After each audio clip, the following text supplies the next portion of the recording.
जय हिंद दोस्तों, good morning आप सभी को। तो कैसे हैं आप लोग? उम्मीद करते हैं कि आप लोग अच्छे होंगे, मस्त होंगे और जबरदस्त होंगे। तो चलिए आप आज के जो सेशन में हम आपको डिस्कस करने वाले एक न्यू वैकेंसी के बारे में, जिसका नोटिफिकेशन आप लोगों ने कुछ दिन पहले देखा होगा। फुल नोटिफिकेशन क्या है हम आज डिस्कस करते हैं। योग्यता के बारे में, उम्र, सैलरी और एग्जाम पैटर्न और चयन प्रक्रिया। ठीक है, ये वैकेंसी एसबीओ एसएसओ के पद के लिए है। तो देखते हैं हम यहाँ पे आपका जो है ऑनलाइन रजिस्ट्रेशन का दिनांक जो है 1 अप्रैल से 19 अप्रैल 2025 तक इसका फॉर्म फिलअप करने का डेट है। 19 अप्रैल तक आप पेमेंट्स कर दीजिएगा, 21 अप्रैल तक आप लास्टली जो है फॉर्म फिलअप कर दीजिएगा।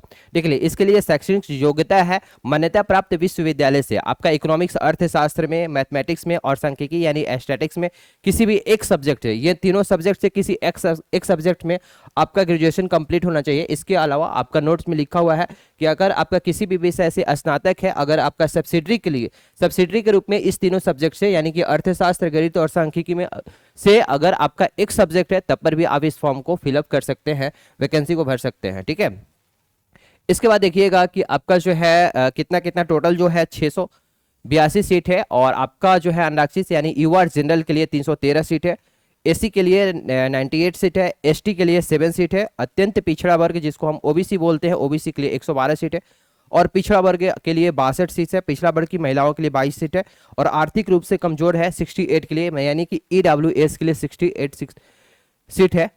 इसके बाद हम देखते हैं यहाँ पे आपका जो है उम्र सीमा जो है मिनिमम आपका 21 वर्ष है सभी कोटियों के लिए। और मैक्सिमम जो है आपका, मैक्सिमम की बात कीजिएगा तो जनरल के लिए आपका 37 वर्ष है। और अत्यंत पिछड़ा वर्ग के लिए, महिला के लिए 40 वर्ष है। और अनारक्षित महिला के लिए 40 वर्ष है। मैक्सिमम एज अनुसूचित जाति यानी कि एससी और एसटी, पुरुष और महिला दोनों के लिए 42 वर्ष है। ठीक है, और एज का जो है देखा जाता है मैट्रिक में आपका जितना डेट ऑफ बर्थ दिया हुआ है उसी के अनुसार से देखा जाता है। इसके बाद आप देखिएगा कि चयन प्रक्रिया क्या है। तो चयन प्रक्रिया के लिए आपका एग्जाम होगा, पीटी और मेंस एग्जाम होगा, जिसका सिलेबस हम आपको बता देंगे। इसके बाद देखिएगा मिनिमम जो है एग्जाम में आपको 40% लाना होगा। अनारक्षित यानी जनरल को, पिछड़ा वर्ग के लिए 36.5 और अति पिछड़ा वर्ग के लिए 34% नेसेसरी है लाना। अनुसूचित जाति और अनुसूचित जनजाति के लिए 32%, महिला वर्ग के लिए 32% लाना होगा और दिव्यांग के लिए 32% लाना होगा। यानी मिनिमम इतना कट ऑफ फिक्स है कि लाना होगा। ठीक है, इसके बाद आप देखिएगा यहाँ पे कि परीक्षा शुल्क जो है आपका जनरल के लिए, पिछड़ा वर्ग के लिए और अत्यंत पिछड़ा वर्ग के पुलिस वर्ग के लिए 540 रुपया पेमेंट करना पड़ेगा। और दूसरे स्टेट का भी अगर कोई भी पुरुष और महिला है तो 540 रुपया पेमेंट करना पड़ेगा। इसके बाद एससी एसटी के लिए, बिहार का जो निवासी है उसके लिए 135 रुपया। अगर दूसरे स्टेट का अगर एससी एसटी है, ठीक है, तो 540 रुपया उसको पेमेंट करना पड़ेगा।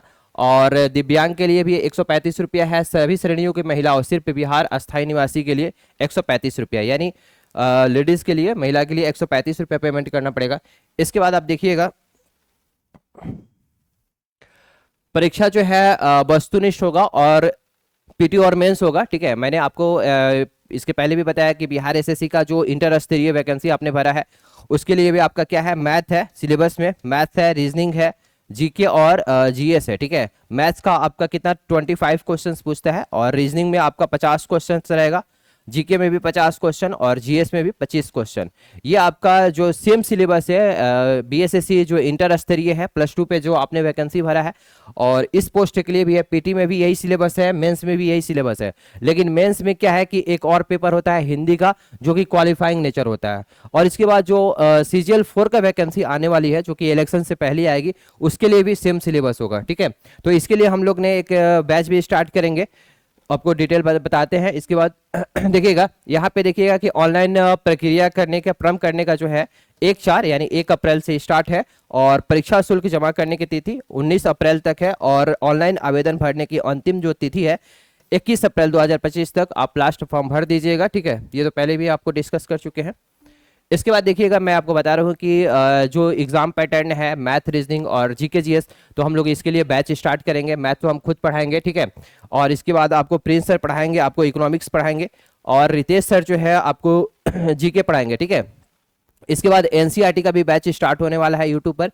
तो चलिए आज के लिए इतना ही, फिर मिलते हैं आप लोग से अगली क्लास में। ऑल